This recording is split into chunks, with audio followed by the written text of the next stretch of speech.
अच्छा, आप में से कितने हैं जो हार करके आए हैं? ऐसे नहीं, जोर से बताइए, खिलाड़ी है आप तो। जो मैदान में आपने किया वो तो पूरी दुनिया ने देखा। मैदान के सिवाय क्या क्या किया वो बताइए। लक्ष्य को जब मैं पहली बार मिला तो इतना छोटा था, आज काफी बड़ा हो गया। अच्छा, एसी नहीं था और गर्मी बहुत लगती थी, तो सबसे पहले कौन चिल्लाया था? तो भैया आप लोगों से गप्पे लगाएंगे। अच्छा, आप में से कितने हैं जो हार करके आए हैं? सबसे पहले तो दिमाग में से निकाल दीजिए कि आप हार करके आए हैं। आप देश का झंडा ऊंचा करके आए हैं और आप कुछ सीख करके गए हैं। और इसलिए खेल ही एक ऐसा क्षेत्र है दोस्तों कि जहां कभी कोई हारता नहीं है, हर कोई सीखता है। और इसलिए मैं पहला तो आप लोगों से आग्रह से कहूंगा, इसलिए मैंने जानबूझ करके कहा जरा हाथ ऊपर करो। लेकिन अच्छा हुआ 80% लोगों ने हाथ ऊपर नहीं किया, मतलब वो मेरी बात को समझते हैं। जिन्होंने हाथ ऊपर किया उन्होंने नम्रता के कारण किया है, विवेक के कारण किया है। लेकिन मैं उनसे भी आग्रह करूंगा कि हमें ये सोचना नहीं है कि हम पीछे रह गए हैं, हम बहुत कुछ सीख करके आए हैं। तो मेरी बात आपको मंजूर है?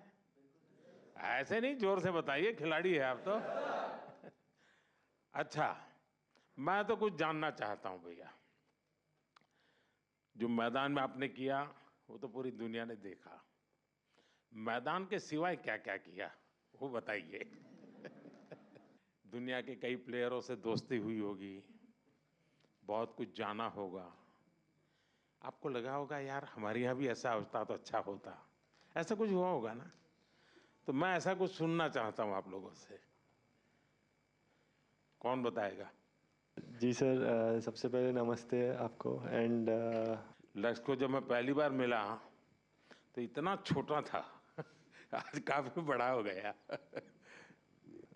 जैसा कि टूर्नामेंट मेरा रहा काफ़ी लंबे मैचेस रहे वहाँ पे शुरुआत के दिन से। तो मेरा ज़्यादा करके मेरा फोकस मैचेस पे रहता था। बट ये जब भी हमें फ्री टाइम मिलता था हम लोग सबके साथ डिनर करने जाते थे और काफ़ी सारे एथलीट्स वहाँ पे मिले जिनको देख के आई थिंक काफ़ी कुछ सीखा और हमने उनके साथ एक डाइनिंग रूम शेयर किया। आई थिंक वो एक बड़ी बात थी। एंड आई थिंक और जो वो वहाँ का माहौल था, आई थिंक ये मेरा सबसे पहला ओलंपिक्स था और जो मैं एक्सपीरियंस किया वहाँ पे वो काफ़ी अच्छा था। जैसे कि इतने बड़े स्टेडियम में खेलना, इतना क्राउड आपको देख रहा है, तो फर्स्ट 2-3 मैचेस में थोड़ा नर्वस भी था।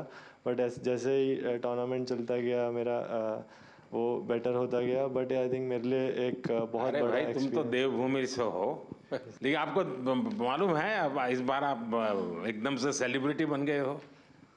जी सर, मेरा मैचेस के टाइम तो मैं फ़ोन प्रकाश सर ने ले लिया था और बोला कि अभी जब तक मैचेस नहीं हो जाते तब तक फ़ोन नहीं मिलेगा। बट यस, उसके बाद आई थिंक काफ़ी लोगों ने सपोर्ट दिया। बट मैं यही कहना चाहूँगा, मेरा एक अच्छा लर्निंग एक्सपीरियंस था। थोड़ा हार्ट ब्रेकिंग भी था कि मैं इतने क्लोज आके रह गया। बट मैं आगे आने वाले टाइम में और बेटर करूंगा अपना तो रिजल्ट। प्रकाश सर इतने डिसिप्लिन स्ट्रिक्ट थे, तो अगली बार मैं उन्हीं को भेजूंगा। ज़रूर सर, ज़रूर।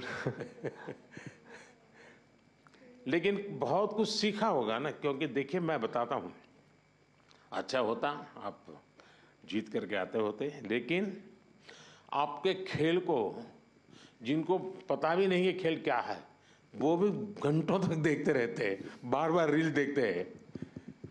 जिस प्रकार से आपने खेला है, लोगों को लगता है नहीं विदेश के लोग खेलते हैं, ऐसा नहीं हमारे बच्चे भी खेलते हैं, ये भाव पैदा हुआ है। जी सर, आई थिंक वो एक दो शॉट ऐसे मैंने खेले थे जो काफ़ी फेमस हो गए थे। बट आई थिंक ओवरऑल जैसा मैंने टूर्नामेंट खेला, मैं चाहूँगा कि और आगे जो आने वाले बच्चे हैं जो बैडमिंटन लेते हैं, मैं उनको और मतलब और इंस्पायर करूँ और ऐसे ही खेलते रहूँ। बहुत बढ़िया।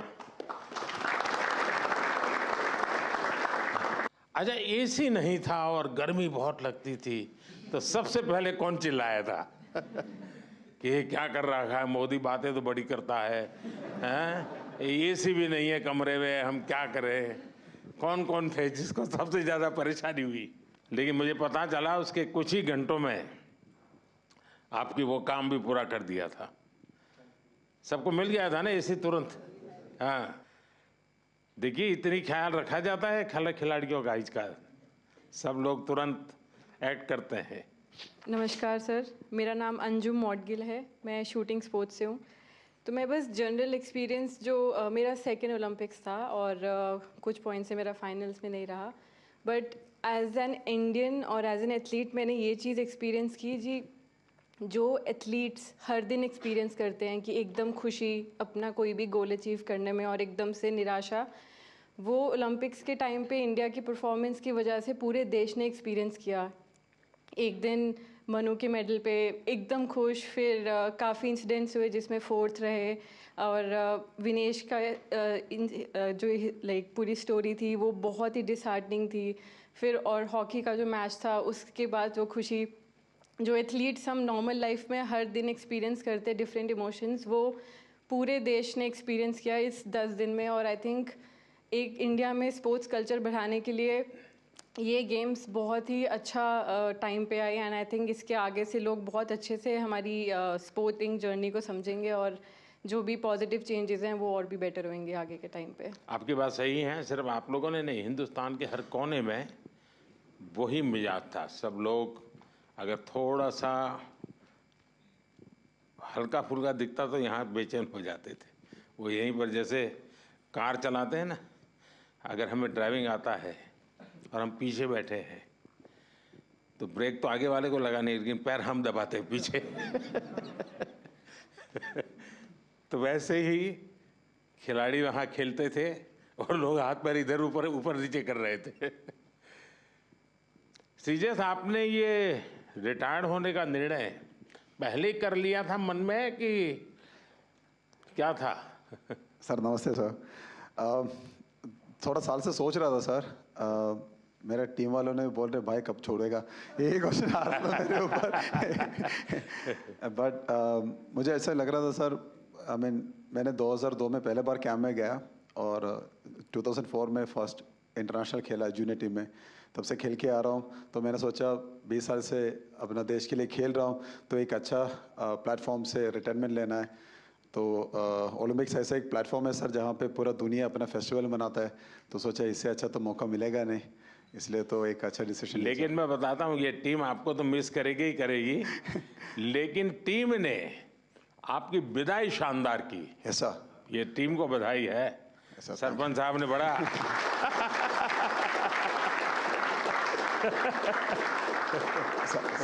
सच में सर ऐसे एक हम सपना ही देख सकता है सर, क्योंकि हमारे लिए थोड़ा हार्ड था जब हम लोग सेमीफाइनल हार गए थे, क्योंकि ये टीम इस बार जब पेरिस के लिए गया था हमारा उम्मीद इतना था कि हम लोग फाइनल खेलेगा या गोल्ड के लिए हम लोग लायक है, बट जब सेमीफाइनल हार गया एकदम से थोड़ा दर्द लगा सबको।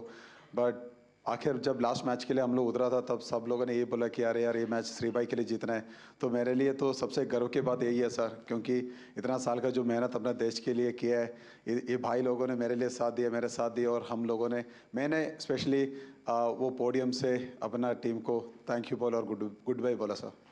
अच्छा मुझे बताइए भाई, जब ये आपको ब्रिटेन के सामने 10 लोगों के भरोसे लड़ना था तब क्या इन्हें शुरू में ही डिमोरलाइज हो गएंगे? सरपंच साहब जरा बताइए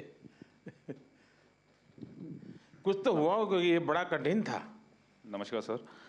जी बिल्कुल सर, काफ़ी कठिन था क्योंकि पहले ही क्वार्टर में गार्ड हो गया था हमारे प्लेयर को, एंड बट आई थिंक जो कोचिंग स्टाफ है हमारे, उन्होंने काफ़ी हेल्प की है हमारी, और हम विजुलाइज करते थे कि हर सिचुएशन को, क्योंकि ओलंपिक में कुछ भी हो सकता है सर सरप्राइजली। तो हमारा माइंडसेट था कि अगर हम ऐसी कोई सिचुएशन आती भी है, जो हमारे प्लान्स हैं हम उस पर स्टिक रहेंगे, और सारी टीम का जोश और बढ़ गया सर, क्योंकि जीबी के साथ हमारा थोड़ा रहता है कि थोड़ा फाइट भी होती रहती है। तो वो मेंटालिटी थी कि इनसे 150 साल से चली आ रही है। हाँ सर, वही सर, हम परंपरा निभा रहे थे पूरी तरह। तो बिल्कुल ये सर और था कि मन में कि नहीं हम ये मैच जीतेंगे आज। तो बहुत अच्छा रहा कि 1-1 ड्रा रहा सर, उसके बाद शूट आउट पे हम जीते हैं। तो एक वो, क्योंकि ये ऐसा कभी सारी हिस्ट्री में नहीं हुआ सर ओलंपिक में। एंड एक और खुशी की बात थी कि हमने जो ऑस्ट्रेलिया को हराया सर, वो भी हमारे लिए बहुत बड़ी बात थी कि 52 ईयर्स के बाद हमने बड़े प्लेटफॉर्म में ऑस्ट्रेलिया को हराया। वैसे भी आपने सारे रिकॉर्ड तोड़े हैं 52 साल के। जी जी सर, 2 बार ओलंपिक में बार लगातार, ये भी बहुत बड़ा काम है। जी सर जी। आप तो भाई यंगेस्ट से नमस्ते सर जी। हैं, सब कहते होंगे कि ये मत करो वो मत करो, और आप थोड़े डर जाते होंगे। इस कम उम्र में जी बहुत बुरा समय देखा जी मैंने। तो मेरे मम्मी पापा 10 साल के छोड़ के चले गए थे, देश को सौंप गए थे। फिर बस यही सपना था कि उनका ओलंपिक में मेडल लाए, और मेरा भी यही सपना भाई ओलंपिक में मेडल देना देश को। तो बस यही सोच के प्रैक्टिस करते रहे। और टॉप्स और साई और रेसलिंग फेडरेशन WFI का भी बहुत योगदान रहा जी इस मेडल में। अभी मूड क्या है? अब बहुत अच्छा है, अच्छा लग रहा है। कोई पसंद की चीज घर आके खाई कि नहीं खाई? अभी तो घर गए ही नहीं जी। घर गए नहीं? हाँ जी। तो हमें बोलते तो हम बर्बाद देते कुछ भाई। घर जाके चूर में खाएंगे जी। अच्छा। अच्छा, जैसे हमारे सरपंच साहब का निकनेम है, ऐसे आप में से और कौन है जिसके ऐसे ही निकनेम है? प्रणाम सर, मैं श्रेयसी सिंह हूँ और वर्तमान में बिहार से विधायक भी हूँ। तो सब टीम के सब लोग विधायक दीदी करके विधायक बुलाते कहते हैं। जी सर। तो सरपंच भी है, विधायक भी है। अच्छा, आप में से मैंने देखा है कि इन दिनों काफी समय मोबाइल पर चिपके रहते हैं, ऐसा है क्या? सही है मेरी जानकारी? रील्स देखते हैं और रील बनाते हैं। हाँ, रील बना रहे हैं ना? कितने लोग हैं जो रील्स बना रहे हैं? सर एक्चुअली मैं एक मैसेज देना चाहूँगा, क्योंकि सारी टीम ने हमने डिसाइड किया था कि थ्रू आउट द ओलंपिक हम मोबाइल फ़ोन यूज़ नहीं करेंगे। वाह, शाबाश, ये सोशल बहुत मीडिया बढ़िया यूज़ काम नहीं करेंगे। किया। तो बिल्कुल सर, क्योंकि सर अगर कोई अच्छे कमेंट आ रहे हैं चाहे बुरे कमेंट आ रहे हैं, दोनों इफेक्ट करते हैं। तो हमारा माइंड सेट था कि हम एज ए टीम हमने डिसाइड किया कि हम बिल्कुल सोशल मीडिया यूज़ नहीं करेंगे। ये तो अच्छा बहुत किया अच्छी आप बात लोगों है। ने। जी सर। अब मैं चाहूंगा कि देश के नौजवानों को भी आप ये बताएं जी बिल्कुल सर। कि उससे जितना दूर रहे अच्छा ही है, वरना ज़्यादा लोग उसी में उनका समय जाता है, उसी में फंसे रहते हैं। आप बेटा बहुत निराश लग रही हो। हाँ जी सर, पहली बार गई थी और मैं मतलब एक से हार गई थी बाउट, और मगर उससे जीत जाती तो मैं फाइनल तक जाती, गोल्ड भी ला सकती थी। पर वो मेरा बैड लक था, दिन अच्छा नहीं था, तो सर मैं लूज हो गई। कोई, अभी तो उम्र बहुत छोटी है बेटा, बहुत करना है। हाँ जी सर। और हरियाणा की मिट्टी ऐसी है, करके दिखाओगी। हाँ जी सर। प्रधानमंत्री जी नमस्कार। मुझे लगता है कि इस बार हमारी पूरी कंटिंजेंट में जो इंजरीज हुई थी वो काफ़ी कम थी, 1 या 2 सीरियस इंजरी थी। पर नहीं तो यूजुअली क्या होता है कि सब गेम्स में से 3-4 मेजर इंजरी होती है जिनकी ऑपरेशन करनी पड़ती है। पर इस बार फॉर्चुनेटली सिर्फ 1 था, तो वो अच्छी बात थी। एक सीखने का था कि जब भी ओलंपिक के जो विलेज में जो पॉलीक्लिनिक रहता है उसमें थोड़ी फैसिलिटीज़ रहती है, पर इस बार हमने सब जो फैसिलिटीज़ थी वो हमारे विलेज में ही, हमारे बिल्डिंग में ही रखी थी। और इसलिए काफ़ी एथलीट जो थे वो उनका जो कुछ भी रिकवरी करना था, इंजरी मैनेजमेंट करना था, प्रेपरेशन भी जो करना था, वो बहुत ही आसानी से कर सके। आई थिंक बहुत सारे एथलीट को वो वो प्रेफरेबल था, और आई थिंक उससे एटलीस्ट वो कॉन्फिडेंस था कि हमारे पास सब कुछ है। आई थिंक इससे भी फ्यूचर में भी ऐसे ही हम करते गए तो हम सपोर्ट दे सकेंगे हमारे एथलीट को। देखिए साहब, डॉक्टर ने मुझे बहुत महत्वपूर्ण बात बताई कि इस बार हमारी टीम में पहले की तुलना में मिनिमम इंजरीज थी। इंजरी कम हुई है, इसका मतलब है कि खेल की हर चीज में आपकी एक्सपर्टाइज आ गई है। इंजरी होने का कारण वही होता है कि हमें खेल के संबंध में कुछ हमारा अज्ञान होता है जो हमें खुद को कभी कभी डैमेज कर देता है। ये सिद्ध हो रहा है कि आप लोगों ने खुद अपने आप को तैयार किया है, और छोटे मोटे जर्क आए भी, कठिनाई आई तो भी आपके बॉडी को आपने ऐसा बनाया है कि आप मेजर इंजरी से बच गए हैं। तो मैं पक्का मानता हूँ आप लोगों ने काफ़ी ट्रेन किया होगा अपनी बॉडी को, काफ़ी मेहनत की होगी, तब जाके ये हुआ होगा। तो इसके लिए तो आप सब बधाई के पात्र हैं। साथियों, मेरे साथ हमारे मनसुख भाई मांडविया जी हैं, खेल राज्य मंत्री बहन रक्षा खड़से जी है, हमारी खेल जगत में जिन्होंने देश का नाम रोशन किया पीटी उषा जी हैं। पेरिस से आप सब वापिस आए हैं। आप सबका और आप सबके साथियों का भी मेरे यहाँ हृदय से बहुत बहुत स्वागत है। मैंने जिस उमंग से आपको पेरिस के लिए विदाई दी थी, उतने ही उमंग से मैं आज आपका फिर से स्वागत कर रहा हूं। और इसका कारण ये नहीं है कि कोई मेडल का टैली कितना हुआ, उसका कारण ये होता है कि विश्व भारत के खिलाड़ियों की तारीफ कर रहा है।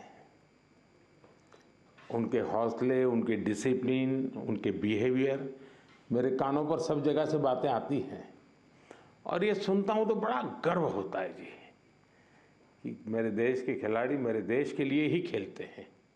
मेरे देश के नाम को रत्ती भर भी खरोच आ जाए, ये मेरा देश का एक भी खिलाड़ी नहीं चाहता है और यही हमारी सबसे बड़ी पूंजी है। और उसके लिए ये पूरी टीम बहुत बहुत बधाई के पात्र है। साथियों, आप सबने पूरी दुनिया में भारत के तिरंगे की स्थान बढ़ा करके देश वापस लौटना और मेरे निवास पर आपका स्वागत करने का मुझे अवसर मिलना, मैं इसे मेरा अपना गौरव मानता हूं। और पेरिस जाने से पहले जो जाते हैं उनको भी पता होता है कि हमें अपना बेस्ट देना है और मैंने हमेशा यही कहा है सबको कि आपको अपना बेस्ट देना है और आपने दिया है। दूसरी बात है, हमारे खिलाड़ी उम्र में बहुत छोटे हैं और अभी से ये अनुभव मिला है, तो आगे हमारे पास एक लंबी समय है अधिक अचीव करने का और वो आप जरूर करेंगे। इस अनुभव का लाभ देश को मिलेगा। साथियों, पेरिस ओलंपिक्स भारत के लिए कई मायनों में ऐतिहासिक रहा है। इस ओलंपिक्स में देश के लिए जो रिकॉर्ड्स बने वो देश के कोटि कोटि नौजवानों को प्रेरणा देंगे। आप देखिए, ओलंपिक्स के करीब 125 साल के इतिहास में ये मनु हमारी पहली बेटी ऐसी है जिसने भारतीय खिलाड़ी के रूप में इंडिविजुअल इवेंट में 2 मेडल जीते हैं।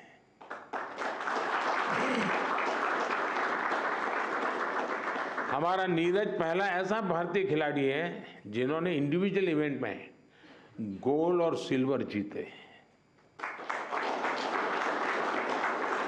हॉकी में भारत ने 52 साल बाद लगातार 2 बार मेडल जीते कंटिन्यू।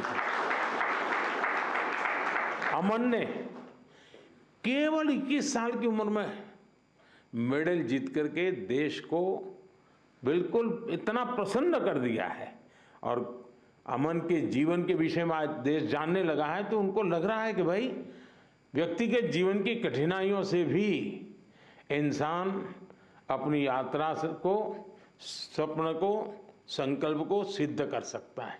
कठिनाइयां अपने आप अपनी जगह पर रह जाती है। अमन ने करके दिखाया है। विनेश पहली ऐसी भारतीय बनी जो कुश्ती में फाइनल तक पहुंची। ये भी हमारे लिए बड़ा गर्व का विषय है।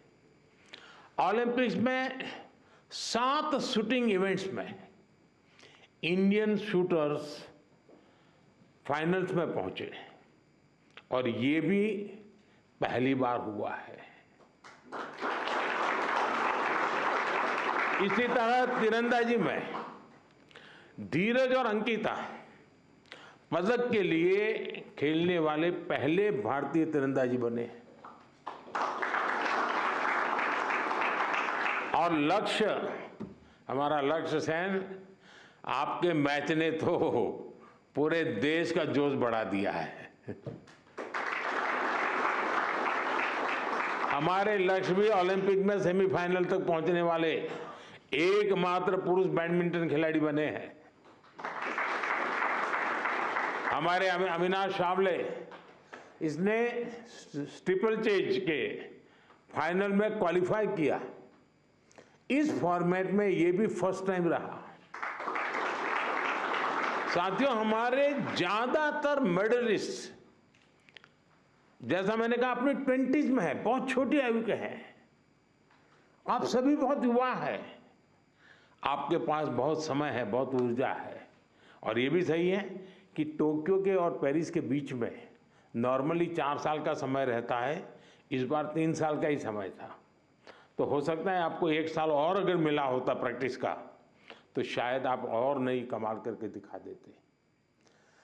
अभी लंबी कैरियर में आप कई बड़े टूर्नामेंट खेलेंगे, खेलना बंद नहीं करना चाहिए, रुकना भी नहीं चाहिए, एक भी मैच छोड़नी नहीं चाहिए। ये युवा दल इस बात का प्रमाण है कि स्पोर्ट्स में भारत का भविष्य कितना उज्जवल रहने वाला है। मुझे विश्वास है पेरिस ओलंपिक्स भारतीय स्पोर्ट्स की इस उड़ान के लिए एक लॉन्च पैड साबित होने वाला है। ये टर्निंग पॉइंट है हमारा। उसके बाद विजय ही विजय है दोस्तों, हम रुकने वाले नहीं है। साथियों, आज भारत अपने यहाँ world class sports ecosystem develop करने की प्राथमिकता दे रहा है। ग्रासरूट से आने वाले खिलाड़ियों को उनको तराशना ये बहुत जरूरी है। हमने गांव-गांव, शहर-शहर से युवा प्रतिभाओं को आगे बढ़ाने के लिए खेलो इंडिया मुहिम शुरू की और मुझे खुशी है कि खेलो इंडिया से निकले 28 खिलाड़ी इस ओलंपिक समूह का हिस्सा बने हैं।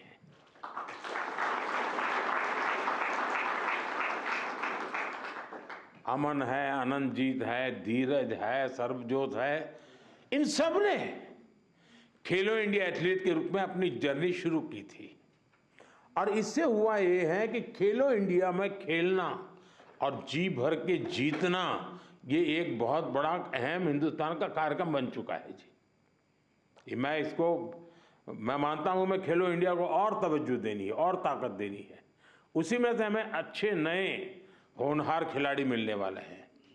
आपकी तरह ही खेलो इंडिया एथलीट्स की एक बड़ी फौज देश के लिए तैयार हो रही है। हमारे खिलाड़ियों को सुविधाओं और संसाधनों की कमी न पड़े, ट्रेनिंग में दिक्कत ना आए, इसके लिए बजट भी लगातार बढ़ाया जा रहा है। सबको पता है कि किसी भी खिलाड़ी के लिए ज्यादा से ज्यादा कंपटीशन में हिस्सा लेना कितना आवश्यक है। मुझे संतोष है कि ओलंपिक्स के पहले आपको अनेकों इंटरनेशनल कंपटीशन का एक्सपोजर मिला है। इतने सारे कोच और एक्सपर्ट्स, डाइट, उपकरण और कोचिंग, सब पर इतनी बारीकी से ध्यान, वर्ल्ड क्लास फैसिलिटीज देने का प्रयास, इस तरह की सुविधाओं के बारे में हमारे यहाँ पहले सोचा नहीं जाता था। खिलाड़ी अपने नसीब पर मेहनत करता था, देश के लिए कुछ करके आता था, लेकिन अब एक पूरी इकोसिस्टम बनी है। ये केवल स्पोर्ट्स में देश की नीतियों का बदलाव है, इतना ही नहीं है, ये उस भरोसे का प्रतीक भी है जो देश अब अपनी युवा पीढ़ी पर बहुत ज़्यादा भरोसा करता है, उसकी अभिव्यक्ति है। साथियों, आप सब देश के युवाओं के लिए बहुत बड़ी प्रेरणा है। मैं मानता हूं आप में से हर किसी के बारे में देश को, देश के युवाओं को ज़्यादा से ज़्यादा जानना चाहिए। यहाँ भी मेरी इच्छा है कि मैं हर किसी का नाम लेकर उसकी चर्चा करूं, विशेषकर हमारी बेटियां। पिछली बार की तरह इस बार भी बेटियों ने ही ओलंपिक में भारत की जीत का श्री गणेश किया है। मनु को जिस तरह पिछली बार तकनीकी कारणों से निराश होना पड़ा था, फिर उन्होंने जो वापसी की, अंकिता ने जिस तरह सीजन का अपना सर्वश्रेष्ठ प्रदर्शन किया, मनिका बत्रा और श्रीजा अकोला ने भी सबका ध्यान खींचा है। इसी तरह बाकी खिलाड़ी भी रहे, खासकर नीरज ने अपनी लगन और अनुशासन में जिस तरह कंसिस्टेंसी दिखाई है, स्वप्निल ने कठिनाइयों को पार कर जिस तरह मेडल जीता है, हॉकी में हमारे सरपंच साहब, उनकी टीम ने दिखा दिया कि भारत की ताकत क्या है। PR श्रीजेश ने ये बता दिया कि द बॉल क्यों है। जो मेडल जीता या जो एक पॉइंट या कुछ सेकंड से चूका, उस सब ने एक ही संकल्प दोहराया, ये सिलसिला गोल्ड से पहले नहीं रुकेगा।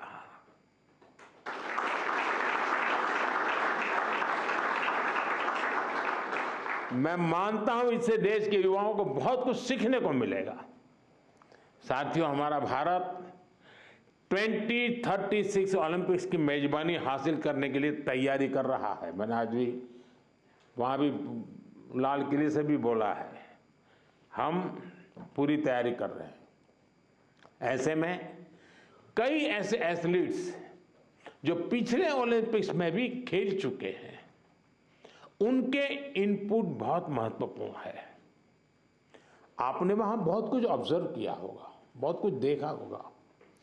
ओलंपिक की प्लानिंग से लेकर की वहाँ की व्यवस्थाओं तक, स्पोर्ट्स मैनेजमेंट से लेकर इवेंट मैनेजमेंट तक आपने अनुभव, अपने ऑब्जर्वेशंस, हमने इसको लिख कर रखना चाहिए, वो सरकार को साझा करना चाहिए, ताकि हमें 2036 की तैयारी में ये जो छोटी छोटी बारीक चीज़ें खिलाड़ी देख करके आता है, उससे और जो कमी नज़र आती है वो भी हमें 36 की तैयारी के लिए काम आएगी।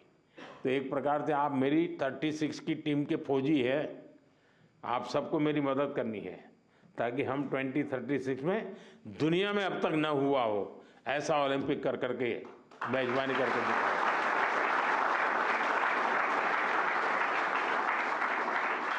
मैं चाहूँगा कि खेल मंत्रालय इसके लिए एक ड्राफ्ट बनाए और सभी खिलाड़ियों से उनके डिटेल में फीडबैक लें, उनके सुझाव लें, तो हम जरूर तैयारी अच्छी तरह कर पाएंगे।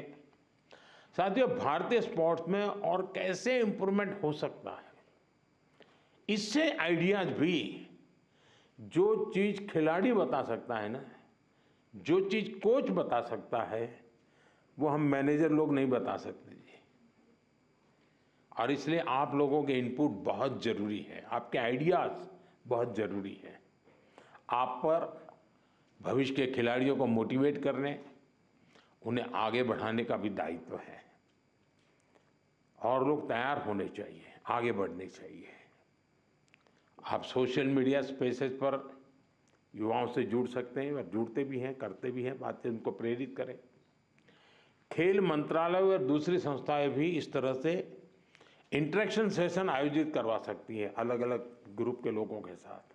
तो ये लोग अपना अनुभव शेयर करेंगे। मेरे सामने शायद बोलते नहीं हैं, लेकिन बाहर तो बहुत कुछ बोल सकते हैं ये लोग। साथियों, आप सबसे मुझे मिलने का अवसर मिला, और जब आप आए और मैं आपको ऐसे ही जाने दूं तो फिर बात अधूरी रह जाएगी। और इसलिए मैं तो कुछ न कुछ आपके जिम्मे काम छोड़ने ही वाला हूँ। और पहले भी जब भी मैंने आपको कुछ कहा है, आपने जरूर उसको पूरा करने का प्रयास किया है। देखिए, जो साथी टोक्यो ओलंपिक के बाद आए थे, उन्होंने मैंने स्कूलों में जाने और युवाओं से मिलने का आग्रह किया था, और उन्होंने किया था, उसका लाभ भी हुआ है। आज देश पर्यावरण की रक्षा के लिए एक पेड़ मां के नाम अभियान चला रहा है। मैं आप सबसे कहूंगा, आप भी उससे जुड़े, अपनी मां को लेकर के एक पेड़ लगाइए, पेरिस को भी याद कीजिए और पेड़ लगाइए। अगर मां नहीं है तो मां की तस्वीर लेकर के खड़े रहिए और पेड़ लगाइए। आप में से ज़्यादातर खिलाड़ी गांव की पृष्ठभूमि से हैं, सामान्य परिवार की पृष्ठभूमि से हैं। आपने पेरिस में भी देखा है, और इस बार के पेरिस के ओलंपिक की विशेषता थी, वो पर्यावरण को प्रमोट कर रहे थे।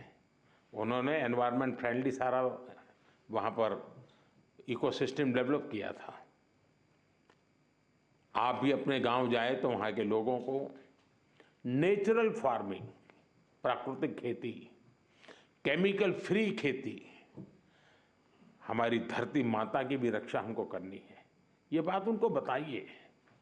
और इन सब के साथ दूसरे नौजवान साथियों को स्पोर्ट्स के जुड़ने के लिए, फिटनेस के लिए उनको प्रेरित करना चाहिए। फिटनेस की तरफ आप ही उनको गाइड कर सकते हैं, और मैं मानता हूं कि इससे बहुत बड़ा लाभ होगा।